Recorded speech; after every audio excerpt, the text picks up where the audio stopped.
प्रधानमंत्री यहां पर बूथ कार्यकर्ताओं को संबोधित करते हुए और उन्होंने इस दौरान यूसीसी पर जोर दिया, यानी कि सिविल कोड पर जोर देते हुए प्रधानमंत्री नजर आए। उन्होंने इसका विरोध करने वालों पर कड़ा प्रहार किया और कहा कि दोहरी व्यवस्था से देश नहीं चल सकता। प्रधानमंत्री ने विपक्षी नेताओं के घोटाले भी गिनवाए और कहा कि अगर आप उन लोगों का भला करना चाहते हैं तो फिर आप उन्हें वोट दें, लेकिन अगर आप खुद के बेटी बेटियों का भला करना चाहते हैं तो आप भाजपा को वोट दीजिए। ये बड़ी बातें प्रधानमंत्री के संबोधन से निकलकर सामने आई हैं। आज बूथ कार्यकर्ताओं को संबोधित करते हुए प्रधानमंत्री की तरफ से यूनिवर्सल सिविल कोड पर क्या कुछ कहा गया है, सुनिए। आजकल हम देख रहे हैं कि यूनिफॉर्म सिविल कोड के नाम पर ऐसे लोगों को भड़काने का काम हो रहा है। आप मुझे बताइए, एक घर में परिवार के एक सदस्य के लिए एक कानून हो, परिवार के दूसरे सदस्य के लिए दूसरा कानून हो, तो क्या वो घर चल पाएगा? क्या कभी भी चल पाएगा क्या? फिर ऐसी दोहरी व्यवस्था से देश कैसे चल पाएगा? हमें याद रखना है कि भारत के संविधान में भी नागरिकों के समान अधिकार की बात कही गई है। साथियों, ये लोग हम पर आरोप लगाते हैं, लेकिन सच ये है कि यही लोग मुसलमान करते हैं। अगर ये मुसलमानों के सही मायने में हितैषी होते तो अधिकांश परिवार, मेरे मुस्लिम भाई बहन, शिक्षा में पीछे न रहते, रोजगार में पीछे न रहते, मुसीबत की जिंदगी जीने के लिए मजबूत नहीं रहते। और सुप्रीम कोर्ट ने बार बार कहा है, सुप्रीम कोर्ट डंडा मारती है, कह रही है कॉमन सिविल कोड लाओ, लेकिन ये वोट बैंक के भूखे लोग। देखिए, पासवानदा मुसलमानों पर भी प्रधानमंत्री ने कार्यकर्ताओं को संबोधित करते हुए अपनी बात रखी। एक बार फिर से सीधे लिए चलते हैं आपको भोपाल। प्रधानमंत्री बूथ कार्यकर्ताओं को संबोधित करते हुए करीब 20 जीबी डेटा इस्तेमाल करता है। आप मोबाइल फोन का उपयोग करते हैं, 20 जीबी डेटा। अगर 2014 से पहले जब हमारे देश में कांग्रेस की सरकार थी, उस समय 1 जीबी डेटा अगर आप उपयोग करते थे तो उसकी कीमत लगती थी 300 रुपया, करीब 300 रुपया।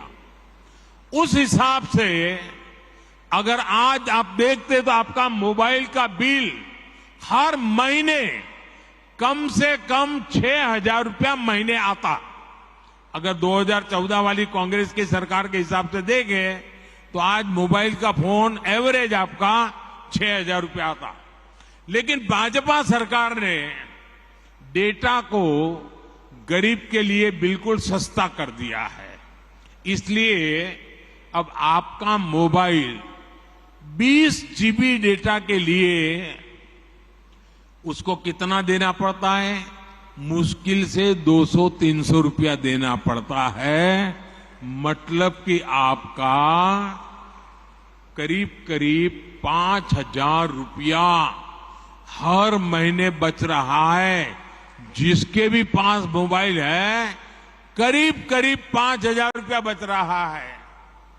आप गांव के लोगों को समझा सकते हैं कि मोदी सरकार होने का मतलब क्या होता है।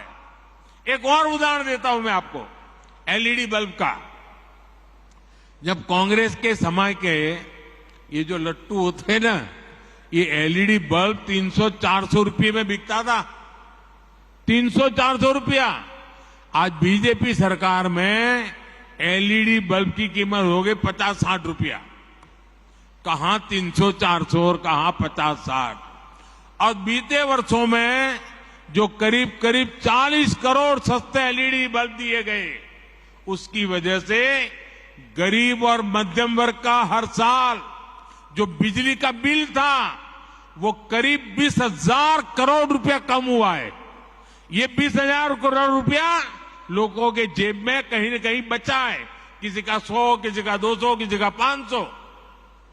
आपने प्रधानमंत्री भारतीय जन औषधि परियोजना यानी पीएम बीजेपी के बारे में भी सुना होगा। आप दवाई की दुकानें, जन औषधि दुकानें देखा होगा आपने। आप पोलिंग बूथ में जाइए ना, लोगों को जरूर है जन औषधि दुकान वाला जरूर बताना। आज जन औषधि के स्टोर में उत्तम से उत्तम प्रकार की दवाई सस्ते से सस्ते में मिलती है। इस स्टोर की वजह से गरीब का करीब करीब 20,000 करोड़ रुपया बचा है। अगर एक परिवार में 60, 70, 80 साल के बुजुर्ग है और डायबिटीज है, अगर उनको महीने में 2,000 की दवा लगती है तो जन औषधि केंद्र में 100-150 रुपये में दवाई मिल जाती है और उनका महीना भर निकल जाता है। ये लोगों का पैसा बचाने का भाजपा का ये तरीका है। दोस्तों, आपके बूथ में ऐसे भी बहुत लोग होंगे जिन्होंने आयुष्मान भारत योजना का लाभ लिया है। आयुष्मान भारत योजना से गरीबों को अस्पताल में 5 लाख रुपए तक के मुफ्त इलाज की सुविधा मिलती है। इस योजना की वजह से करीब करीब 5 करोड़ लोगों ने अस्पताल में भर्ती होने के बाद अपना इलाज कराया और 1 पैसे का खर्च नहीं हुआ है। अगर आयुष्मान भारत योजना नहीं होती तो इन गरीबों को अपने इलाज में 80,000 करोड़ रुपए से ज्यादा खर्च करना पड़ता। अभी 80,000 करोड़ बचा कि नहीं बचा? ये गरीब का भला हुआ कि नहीं हुआ? ये मध्यम वर्ग के परिवार का भला हुआ कि नहीं हुआ? साथियों, गरीबों की सेवा का ये भाव, गरीब की जेब की चिंता